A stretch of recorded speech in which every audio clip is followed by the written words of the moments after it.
انا ارسلناک شاہدا ومبشرا ونذیرا، بے شک اے میرے پیارے حبیب ہم نے آپ کو گواہ اور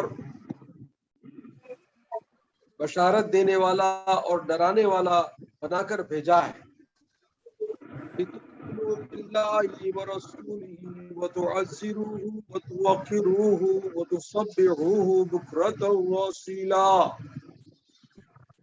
تاکہ مومنو تم اللہ پر، اللہ کے رسول پر ایمان لاؤ اور ان کی مدد کرو اور ان کی عزت اور تکریم بے حد کرو، اور اللہ کی تسبیح دن اور رات کیا کرو۔ ان الذین یبایعونک انما یبایعون اللہ، بے شک جو لوگ آپ کے ہاتھوں پر بیعت کرتے ہیں وہ گویا کہ اللہ ہی کے ہاتھ پر بیعت کرے ہیں۔ ید اللہ فوق ایدیہم، اللہ کا ہاتھ ان کے اوپر ہے۔ ومن نکث فانما ینکث علی نفسہ، اور جو اس بیعت کی عہد سے روگردانی کرے گا، منہ موڑے گا، تو اس کی وبا، اس کی مصیبت اور اس کا نقصان اسی کے لیے ہے۔ ومن اوفى بما عاهد عليه الله فسيؤتيه اجرا عظيما، اور جو اس عہد کی پابندی کرے گا اور پورا کرے گا اس کے لیے اللہ کے پاس اجر ہے۔ صدق اللہ المولانا العلی العظیم، بلغنا رسول الامین الکریم، ونحن على ذلك لمن الشاهدین والشاکرین، والحمد للہ رب العالمین۔ قال اللہ تعالی فی شان حبیبی تعظیما وتکریما، ان اللہ وملائکتہ یصلون علی النبی یا ایھا الذین آمنوا صلوا علیہ وسلموا تسلیما۔ پڑھو اللہم صلی علی سیدنا محمد وعلی آل سیدنا محمد وبارک وسلم تسلیما کثیرا کثیرا۔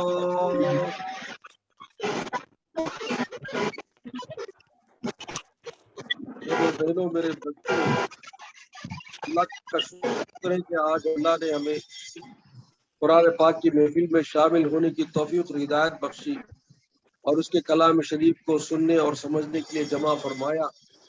اللہ سے دعائے پروردگار عالم ہماری اس محفل کو قبول فرمائے اور اس کی برکت رحمتیں ہم پر، ہمارے تمام خاندان والوں پر نازل فرمائے۔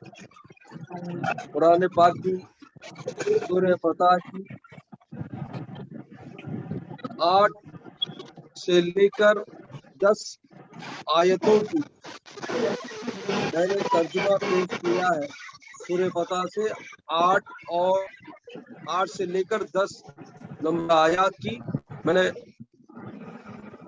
کا ترجمہ آپ کے سامنے پیش کیا، جس میں بہت ساری پیاری پیاری باتیں آ رہی ہیں، اور میں سمجھتا ہوں کہ آج کی یہ محفل تم لوگوں کے لیے بہت مفید اور علم کی بہت بڑی خزانہ آپ کو ملنے والا ہے۔ اس میں بہت ساری باتیں ہیں جس کو سمجھنا چاہیے اور اس کی بہت بڑی ہمارے لیے ضرورت ہے۔ سب سے پہلے چلیے سنتے ہیں انا ارسلناک شاہدا ومبشرا ونذیرا۔ یہاں پہ حضور پاک صلی اللہ علیہ وسلم کی ذات مقدسہ کو اللہ نے 3 صفات بیان کیے۔ ایک ہے کہ شاہد کے معنی گواہ کے ہیں، شاہد کے معنی گواہی دینے والے، اور دوسرا ہے مبشر۔ مبشر کیا ہے؟ بشارت دینے والا، خوشخبری دینے والا، اور تیسری صفت کیا ہے؟ نذیر، یعنی ڈرانے والا۔ اب ایک ایک صفت کے بارے میں سنتے جائیے۔ یہاں پر پہلی صفت ہے شاہد کی، یعنی حضور پاک صلی اللہ علیہ وسلم کو اللہ نے کہا آپ شاہد ہیں۔ کس کی شہادت دیں گے؟ اللہ اکبر، سرکار دو عالم صلی اللہ علیہ وسلم کی ذات مقدسہ ایسی پیاری ذات پاک ہے جس کو اللہ نے سب سے پہلے پیدا فرمایا۔ ساری کائنات، ساری دنیا کو پیدا کرنے سے پہلے اللہ نے اپنے نور مبارک سے حضور پاک صلی اللہ علیہ وسلم کے نور مبارک کو پیدا فرمایا، اور آپ ہی کے نور سے تمام کائنات کے مخلوقات کی تخلیق ہوئی. اس میں فرشتے شامل ہیں، جنات شامل ہیں، سب شامل ہیں. جنت و دوزخ کیا، آسمان و زمین، ساری مخلوق جو بھی اس کے اندر ہے، سب کچھ حضور پاک صلی اللہ علیہ وسلم کے نور مبارک سے ہی ہے. کیونکہ حضور پاک صلی اللہ علیہ وسلم کی حدیث پاک کیا ہے؟ انا من نور اللہ کل شیء خلقہ من نوری. اللہ نے فرمایا، حضور پاک نے فرمایا کہ اللہ نے سب سے پہلے میرے نور کو پیدا کیا اور کائنات کی ہر مخلوق کو، ہر خلق کو میرے ہی نور سے پیدا کیا. اس سے پتہ چلا کہ سرکار دو اللہ علیہ وسلم کی ذات مقدسہ کا نور مبارک سب سے پہلے اللہ کے نور سے پیدا ہوا. اب ظاہر بات ہے کہ جو پہلے پیدا ہوئے وہ آنے والے، بعد میں پیدا ہونے والے کو دیکھنا چاہیے، ہے نہیں؟ جیسے ہم گھر میں پیدا ہوتے ہیں، پہلن پیدا ہوتے ہیں، دوسرے کو دیکھتے ہیں، تیسرے کو دیکھتے ہیں، سب کو دیکھتے ہیں نا. اسی طرح سرکار صلی اللہ علیہ وسلم جیسے کہ پہلی مخلوق ہے اور آپ ہی سارے مخلوقات کائنات کا جاری ہونا آپ سے ہی ہے، تو آپ ہی اوریجن ہے.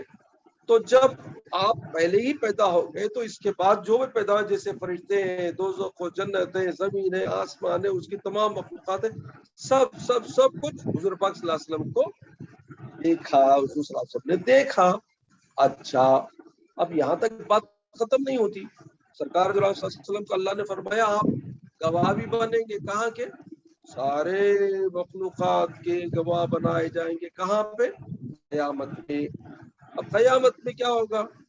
سرکار صلی اللہ علیہ وسلم کی امت بھی شامل رہیں گی، تمام انبیاء کرام 1,24,000 پیغمبروں کی تمام امتیں شامل ہوگی. اب ساری امتوں کو وہ اپنے قیامت کے دن کیا کریں گے؟ اپنے اپنے نبیوں کے پاس جائیں گے. آدم علیہ السلام کی امت اپنی امت ان کے پاس جائے گی، نوح علیہ السلام کی، سب انبیاء کرام. کیوں؟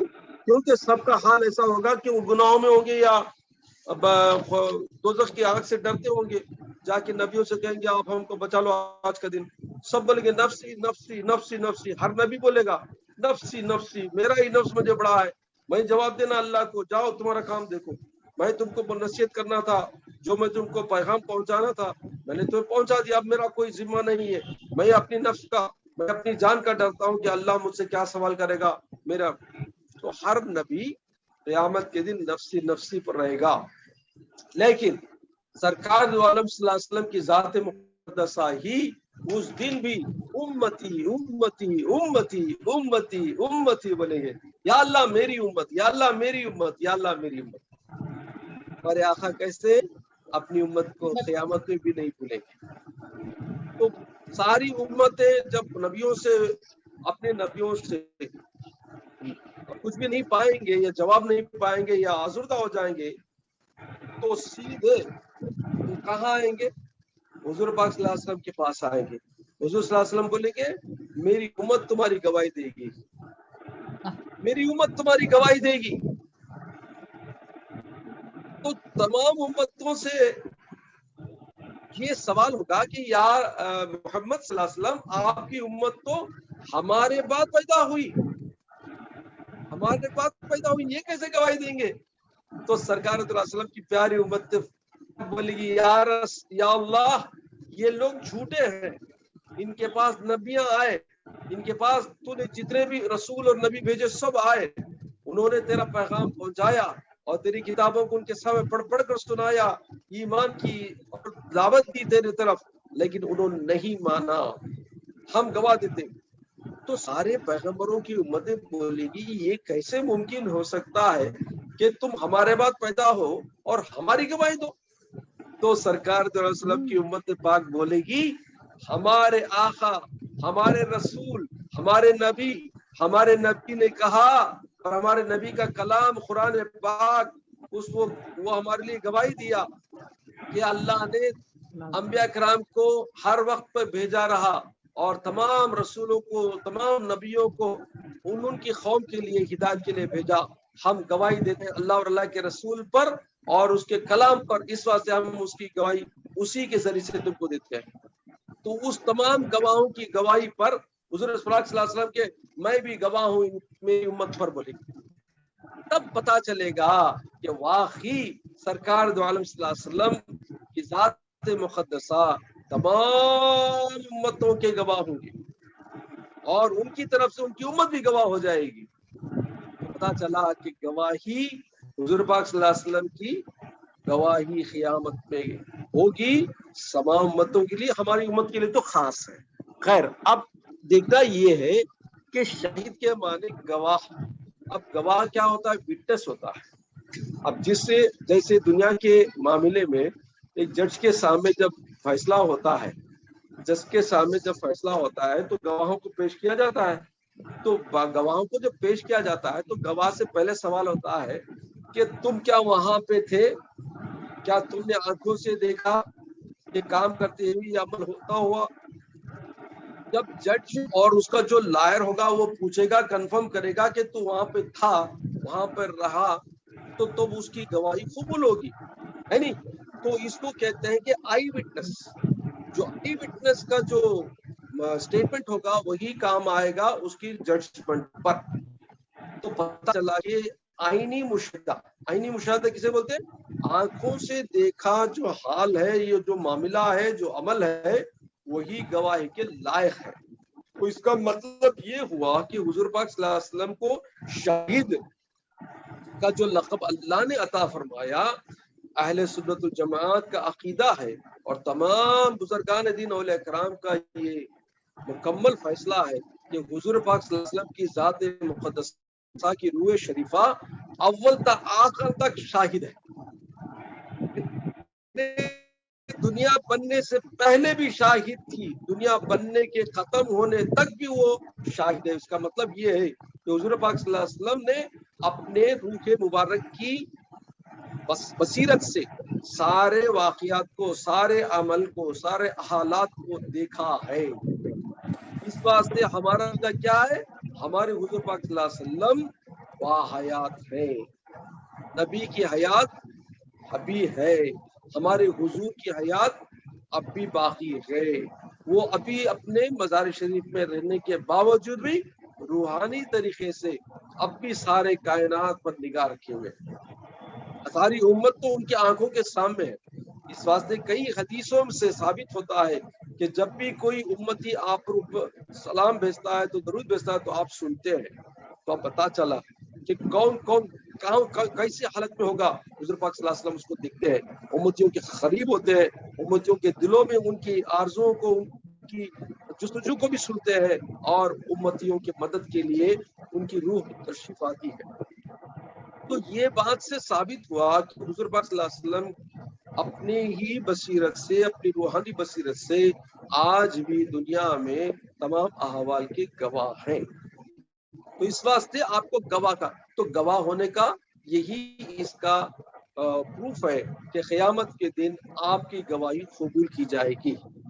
اور جب لوگ پوچھیں گے کہ آپ تو گزر گئے تھے, آپ کا وقت تو ختم ہو گیا تھا, اللہ نے فرمایا گا نہیں, میرے نبی ایسے نہیں, جن کا جسم جسدی بشری حالت میں ہے لیکن کی روح شریفہ نورانی ہے. تو نورانی طریقے سے آپ ہمیشہ زندہ ہے, اور نور کا طریقہ یہی ہے کہ وہ ہر جگہ موجود ہوتا ہے. نور اور روح کے لیے کوئی قید نہیں ہے, نہ زمانے کی قید ہے, نہ در و دیوار کی قید ہے, نہ مسافت کی قید ہے, ڈسٹنس کی قید بھی نہیں ہے. وہ جہاں چاہے, جدھر چاہے, جب چاہے, اور جتنی جگہ, ملٹیپل جگہ بھی جا سکتی ہے, رہتی ہے. سمجھے نہیں؟ فار ایگزامپل لائٹ ہے, لائٹ کے لیے کوئی ڈسٹنس, کوئی ٹائم, کوئی پلیس نہیں, ہر پلیس میں اس کی روشنی ہے. اسی طرح ایئر ہر جگہ موجود ہے. اسی طرح روح شریفہ حضور پاک صلی اللہ علیہ وسلم کی ہر جگہ شاہد اور مبشر ہے اور دیکھتی ہے, اور مومنوں کے دلوں میں ان کی حضور پاک صلی اللہ علیہ وسلم کی روح شریفہ کا ہم پر یہ قسم کا گائیڈنس ہوتا ہے. ایک ہمارے لیے وہ ہماری ہدایت کا ایک قسم کا سگنل دیتے ہیں جس کو ہم نہیں سمجھ پاتے. ہم نفس کی خاطر, نفس کی شرارت سے اور نفس کی خواہش پر چلتے ہیں. یہ بات یاد رکھیں, سمجھے؟ تو اس واسطے شاہد کا یہ معنی لینا ضروری ہے. اب آگے چلیے, اللہ نے فرمایا اچھا یہ شاہد میں دیکھو سرکار صلی اللہ علیہ وسلم کے پیارے توسط سے، آپ کے طفیل سے اور آپ کے وسیلے سے یہ چیزیں کہاں تک جاتی ہیں؟ آپ کے صحابہ سے، تابعین سے، تبع تابعین سے، اولیاء کرام، امت کے اولیاء کرام، قیامت تک کے ولیوں کو بھی اللہ نے ان کے لحاظ سے تھوڑی تھوڑی شہادت کا درجہ دیا ہے. یعنی وہ لوگ بھی اپنی روحانی طریقے سے اپنے امتیوں کے، اپنے جو فالوورز ہیں ان کی طرف نگاہ رکھتے ہیں. کیسے؟ ایگزامپل لے لیجیے. ایک بار کیا ہوا کہ سرکار صلی اللہ علیہ وسلم کے پردہ فرمانے کے بعد عمر فاروق کا زمانہ ہے، حضرت عمر فاروق کی خلافت کا زمانہ ہے، اور آپ کی قیادت میں، آپ کی خلافت میں آپ نے ایک فوج کو بھیجا مصر کی